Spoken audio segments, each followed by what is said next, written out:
Yeah. De SHLAY. Je parle de l'Afrique qui pleure. Je parle de l'Afrique qui saigne. Je parle de l'Afrique qui pleure. Je parle de l'Afrique qui s'éteigne. Je parle de l'Afrique qui pleure. Je parle des blancs d'Afrique et de leur richesse que je en trafic. Je parle des Palestiniens de la Palestine. Je parle de leur propre terre que ces gens assassinent.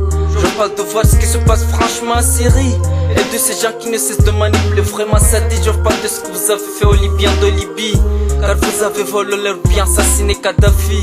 Je parle de richesse de la Syrie et de la Libye avec tous ces malfaiteurs qui leur trafiquent. Je parle des couleurs d'affiches du FN qui battaient pareil mal sur les rues de Marseille. Vu qu'il est jeune homme noir, cheveux crépus dans les rues de Marseille. Je parle de Marine Le Pen et de sa famille, le juge gouverneur vraiment la France. Vu qu'ils ont juré de la manière qu'ils mettront l'autre en France pour pouvoir s'écarter des Africains noirs et de leur race. Je parle de Marine Le Pen qui veut que les Arabes et les Africains rentrent chez eux après les études en France. Je parle des sympathisants du FN qui ne comprennent pas la différence entre culture, nationalité et race en France. Je parle de Marine Le Pen qui disent que les Comoriens n'entreront plus en France comme une berge espagnole. Pourtant qu'on la considère comme une folle furieuse qui s'est transformée complètement en guignol. Je parle de ces candidats du FN, Madi Ali Banali qui veut exterminer les Comoriens et qu'il s'en serait pas privé comme si Marine Le Pen lui avait promis des jets privés.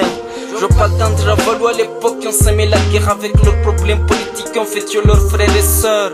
Je parle des étudiants comoriens à Madagascar qui ne cessent de vivre vraiment dans la misère et de leur visa qui ne cesse d'augmenter chaque jour et qu'ils savent même pas payer ça bien sûr. Et la police qui leur traque comme des vipères.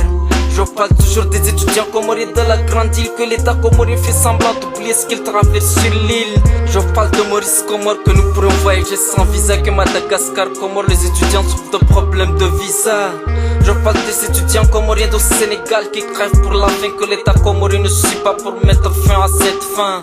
Et de l'agression qu'ils ont subie devant l'ambassade des Comores au Sénégal, que plusieurs d'entre eux ont été matraqués et blessés par des coups fatals. Je parle du peuple comorien attendant son salaire, que l'état comorien devient toujours impopulaire. Je parle d'un mesdames dans la Zambie qui dit nos députés sauvages comme s'il est vraiment un ange et qu'il se prend comme le plus sage. Pourtant le peuple comorien se sent toujours dans la cage et non dans la page.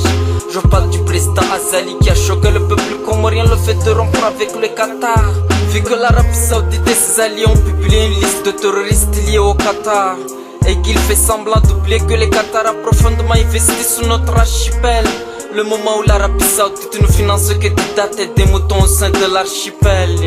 Et je parle du peuple comorien qui souffre car soit foutu politicien. Je parle de ce petit innocente Zubeda qu'elle s'y agonisait de la façon que le gouvernement comorien l'a maltraité.